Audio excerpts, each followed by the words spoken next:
Hey everybody, today I'm going to be doing the ultimate guide on how you should be spending your Enova crystals in the central hall. I've broken down what I prioritize as the most important.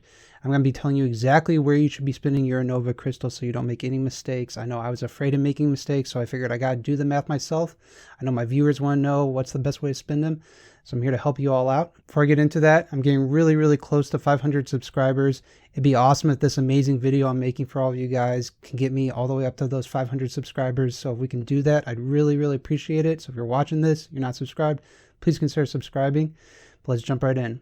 So depending on how much you know about the central hall, you may or may not realize that there are different stages and you have to spend a certain amount of Enova crystals in order to unlock each stage.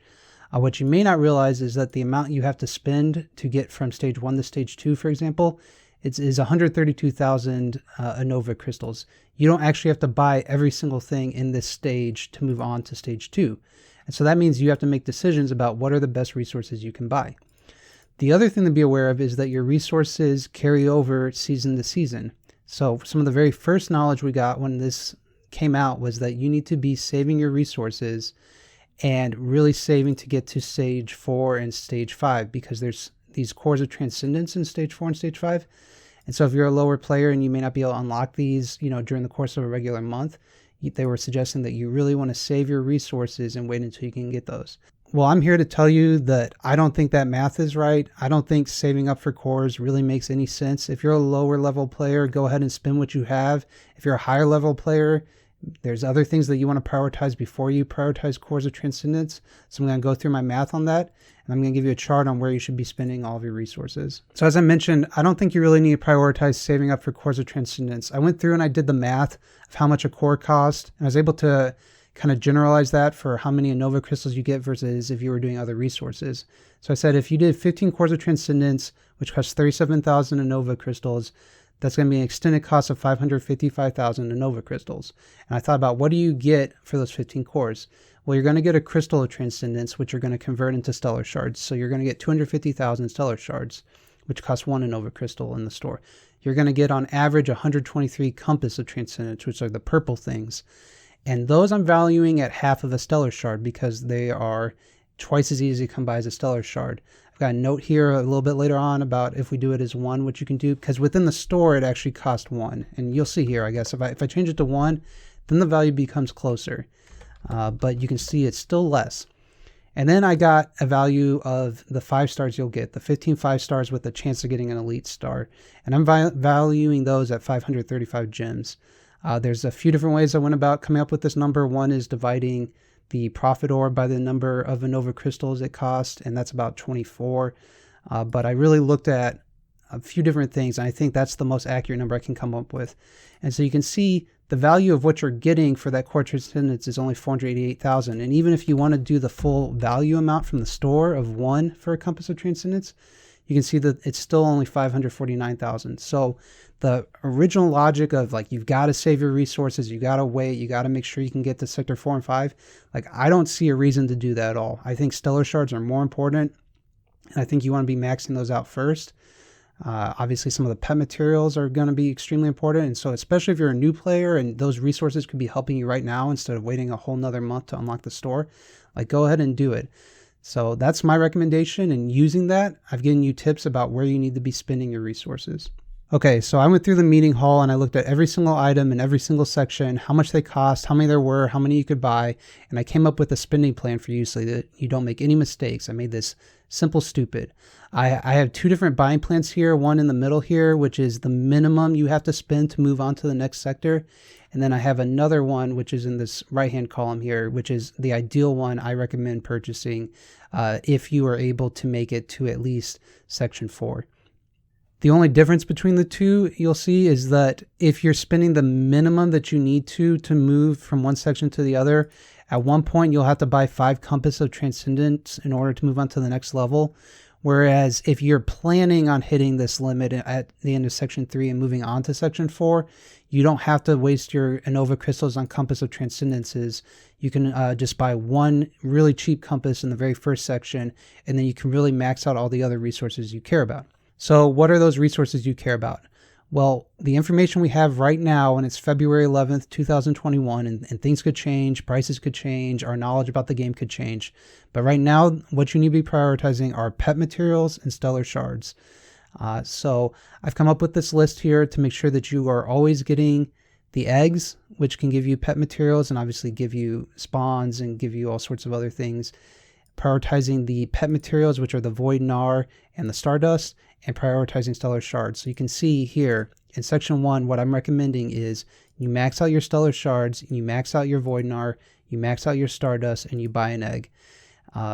And that will give you, and you don't have to buy the compass right now, but that would give you 136,000 out of the 132 you need to unlock the next section.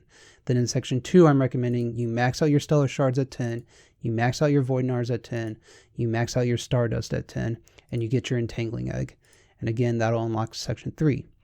In section 3, I'm recommending again that you max out your stellar shards, max out your pet materials, and you get a somber egg. And you can see we're just above that 500,000 that we needed to move on. That's why we had to buy the one compass here at 1,000 in order to meet that threshold. So then that will unlock section 4. And in section 4, I recommend getting the chaotic egg, getting stellar shards, getting Stardust, and then the choice between whether you get a core or a Void Gnar becomes a little tighter. I mean, you can see if you do 10 here, you start breaking above more than what you need to do. But if you have no cores at all, then you're not going to meet that difference. So this is where I'm recommending to just get that minimum you need to move on to section 5, because you really want to get eggs, you really want to get Stardust, you really want to get stellar shards. So I'm prioritizing Stardust above Void Gnar. Whether or not that's correct or not, like I said, we'll kind of see, but right now that seems to be the general belief on what you should be doing. Once you get to section 5, if you're able to get there every season, you know, it's just going to be, can you afford the somber eggs and the entangled eggs? If you can, great, get those. If you can't, go ahead and get stellar shards and Stardust. This is where you could potentially make an argument that you should save to hit section 5 so that you can get these eggs. I really don't see it being necessary though. Just go ahead and get the eggs that you can get. If I'm wrong and those somber eggs do become that much more important, then that's where you may still need to save some. But I would not necessarily be maxing out your cores, right? I mean, you could have done 4 here, but that's going to take away your ability to get some eggs down here. One thing you should be aware of is that as you move on in sections, there's no difference in the cost in Enova crystals of an item. For example, a Compass of Transcendence is always 1 Enova crystal. A Stellar Shard is always 1 Enova crystal, right? So, and that's the same, you know, in section 5, it's still 1 Enova crystal. So it's not like you get a discount by going any higher, or it's not like it becomes more intrusive as you move up to buy the items. This is me with the list all the way zoomed out. I don't know if anybody can see it or not, but if you were able to screen capture it and then, you know, you want to save in your own records, here's the list for you. Okay, so knowing what I know, knowing that I have 494,000 Enova crystals right now, I'm not afraid to go ahead and start spending. So I am going to go ahead and buy everything that I recommended. So first we're going to start with buying the egg. So we're going to get the egg. Then we're going to get 10 stellar shards. Then we're going to get 10 Stardust. And then we're going to get 10 Void Gnar. And you'll see if the prices that I was given were correct, we'll have to come back later and buy 1 Compass of Transcendence. So moving on to section 2, we're going to buy 1 egg. Then we're going to buy 10 stellar shards, 10 Stardust, 10 Void Gnar, and that should be enough to unlock section 3. We're going to buy 1 somber egg. So now I have 2 somber eggs. It took me long enough. I did finally get a somber egg. It took me on my 6th map. It was the very last, literally the very last egg thing. So now I have 2 somber eggs. I can finally start hatching them. So I'm pretty excited about that. But we're going to do that. We're going to do 10 stellar shards. We're going to do 10 Stardust. We're going to do 10 of these. Okay. And you'll see we don't have enough to unlock section 4. So we do have to come in and we have to buy this 1 compass. And that unlocks section 4 for us. So now I'm going to wait for the rest of the season. I'm hoping I'll get enough to buy this egg, but I would prioritize at this point getting the egg.